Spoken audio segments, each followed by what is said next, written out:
पाईल्सची treatment फक्त मेडिसिन्सने होत नाही, खरं तर 50% इलाज तुमच्या प्लेटमध्येच असतो.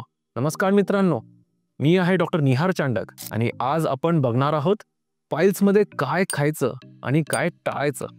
हा व्हिडिओ खास आहे त्यांच्यासाठी जे रोज विचार करत असतात, आज पाईल्स असल्यावर काय खाऊ. चला मग सुरुवात करूया. पाईल्समध्ये तुमचं खाणं हेच तुमचं औषध आहे. योग्य डाएट घेतलं तर स्टूल सॉफ्ट राहतं, कॉन्स्टिपेशन कमी होतंय आणि जोर देणं थांबवतं. याचा रिझल्ट रेक्टल वेन्सवरचा दबाव कमी होतो, पाईल्स नॅचरली सुधारायला लागतो. सो रिमेंबर, तुमचं अन्नच तुमचं ट्रीटमेंट आहे. चला बघूया ती सुपर फूड्स जे पाईल्सचा त्रास कमी करतात. Number 1, high fibre fruits. Papaya, केळी, ॲपल, पेर हे सगळे फळं स्टूल नॅचरली सॉफ्ट करतात आणि पचन सुधारतात. पपयामध्ये एकदम नॅचरल डायजेस्टिव्ह एन्झाईम्स असतात. दुसरं आहे व्हेजिटेबल्स म्हणजेच पालेभाजी. पालक, दुधी, तिंडा, भेंडी हे सर्व फायबर रिच आणि हायड्रेटिंग असतात. भाज्या सुक्या नाही, लाईटली कुक्ड आणि तेलशिवाय असावात.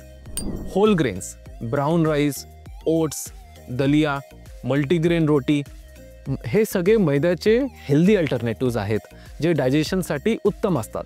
मग असतात पल्सेस आणि लेग्युम्स.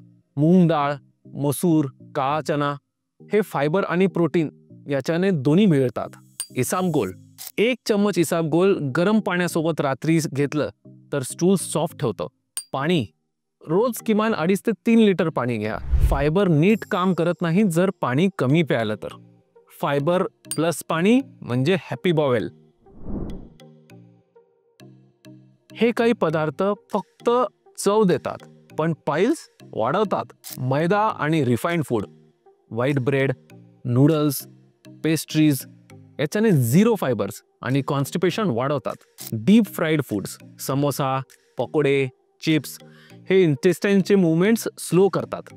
स्पायसी फूड्स, अधिक मिरची आणि मसाले याच्याने इचिंग, बर्निंग हे सगळं वाढवतात, खास करून फिशर असल्यास. रेड मीट हे डायजेशन प्रक्रियेसाठी हे अवघड असतो, याच्यात फायबर नसतात आणि इन्फ्लेमेशन सुद्धा वाढवतो. चीज आणि प्रोसेस्ड डेअरी याच्याने गॅस, ब्लोटिंग आणि हे ड्राय स्टूल्स करतात, पाईल्समध्ये अडचणी वाढवतात. लो वॉटर इनटेक, फायबर घेतलं आणि पाणी नाही प्यायलं म्हणजेच तुमचं कॉन्स्टिपेशन वाढणारच.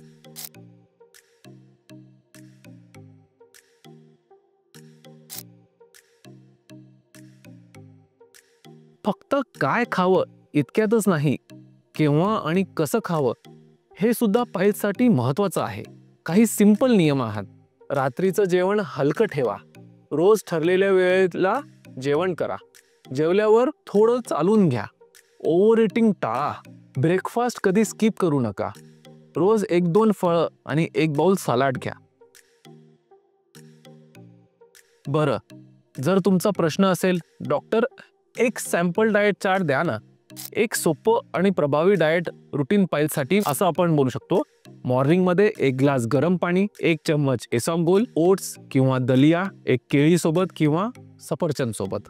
लंचमध्ये 1 बाउल दाल, 1 मल्टीग्रेन रोटी किंवा ब्राऊन राईस, ग्रीन व्हेजिटेबल्स, थोडं प्लेन कर्ड. संध्याकाळच्या स्नॅक्समध्ये रोस्टेड चना किंवा सीझनल फ्रूट जसं पपई, पेरू.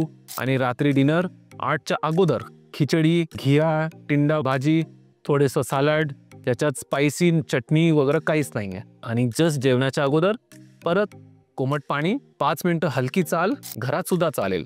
तर मित्रांनो, पाईल्सचं खरं सोल्युशन ना कोणत्याही क्रीममध्ये आहे ना कोणत्याही मॅजिक कॅप्सूलमध्ये आहे. तो आहे तुमच्या रोजच्या प्लेटमध्ये. आजपासूनच सुरुवात करा. तुमचा आहार बदला आणि पाईल्स कमी होऊ द्या. तुम्हाला आमचा व्हिडिओ आवडला असेल तर याला लाईक करा, शेअर करा, चॅनलला सबस्क्राईब करा. कमेंटमध्ये लिहा कुठला फूड तुम्हाला पाईल्समध्ये जास्त त्रास देतो. मी आहे डॉक्टर निहार चांडक. भेटूया लवकरच पुढच्या एपिसोडमध्ये. तोपर्यंत निरोगी राहा, आनंदी राहा.